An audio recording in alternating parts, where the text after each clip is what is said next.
শুভেন্দু অধিকারীর গড়ে আবারও তৃণমূল কংগ্রেসের জয় সমবায় ভোটে। সমবায় সমিতির 9টি আসনেই তৃণমূল জয়লাভ করেছে।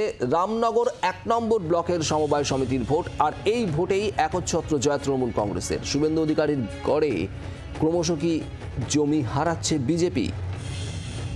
রামনগর 1 নম্বর ব্লক, এখানে এই সমবায় সমিতির 9টি আসনের নির্বাচন হয়েছিল। 9টি আসনই তৃণমূলের দখলে।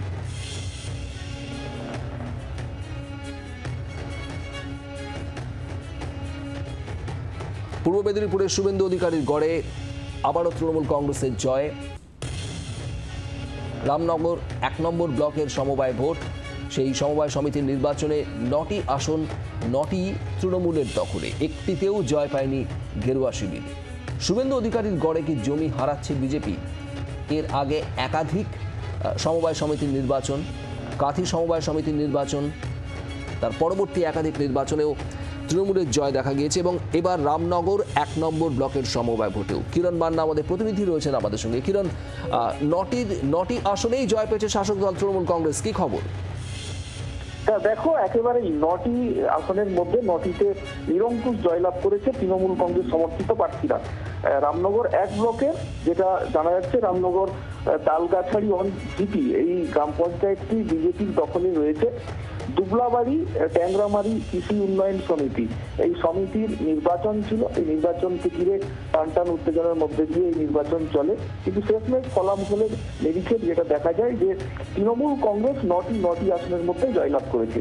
যেটা উল্লেখ্য বলাই যেতে পারে যে অখিল গিরি রাজ্যের প্রাক্তন মন্ত্রী এবং এলাকার বিধায়ক, তিনি এই বিধানসভা ক্ষেত্রে নির্বাচিত হয়েছেন। এই নির্বাচনের ক্ষেত্রে যেটা অভিযোগ উঠেছিল যে গত লোকসভা নির্বাচনে এইখানকার ভোট প্রায় 10,000 ভোট মাইনাস ছিল, যে কারণে তৃণমূল কংগ্রেসের এখানে ভরাডুবি হয়েছিল বলে বিজেপি যেটা দাবি করেছিল, সেই দাবি এখন নস্যাৎ হয়েছে। কারণ এই ধরনের সমবায় সমিতি ভোটে যে জয়লাভ যথেষ্ট তা প্রমাণ দিচ্ছে যে কোনো কিছু হয়তো কারচুপি ছিল, কিন্তু সেটা বিজেপির কারচুপি ছিল, এটা কিন্তু তৃণমূল কংগ্রেসের ভরাডুবি নয়। যে কারণে এই ধরনের জয়লাভ এবং আগামী 26 নির্বাচনে ব্যাপক জয়লাভ আসবে এই বিধানসভা ক্ষেত্র থেকে তৃণমূল কংগ্রেসের। যদিও বিজেপির তরফে বলা হচ্ছে এটা সমবায়ীদের ভোট, এখানে কোনো রাজনীতি না দেখা উচিত।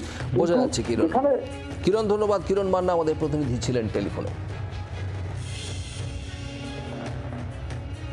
সম্পূর্ণভাবে আমরা ঘর গোছানোই আছে, গোছানো হয়ে গেছে।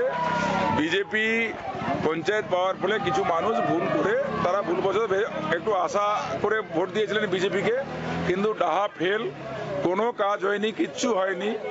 আমরা দিদির জন্য কাজ করছি, দিদির অনুগামী হয়ে, আর আমাদের এই সমিতি যাতে ভালোভাবে চলে সেই জন্য আমরা পরিষেবা দিব। 9 জন ক্যান্ডিডেটই এখানে প্রায় 300-র অধিক ভোটে জয়লাভ করেছে। আমরা এই জয় মামাটি মানুষের সরকারের জয় বলে মনে করছি। আমাদের এই জয়টা এটা প্রত্যাশিত জয়, আমাদের মানুষের আকাঙ্ক্ষার জয়। যারা বিজেপি গত 2 বছর সেই আকাঙ্ক্ষা পূরণ করতে ব্যর্থ হয়েছে, সাধারণ মানুষের পরিষেবা দিতে ব্যর্থ হয়েছে। বাংলার আওয়াজ, বাঙালির আবেগ, জি 24 ঘন্টা।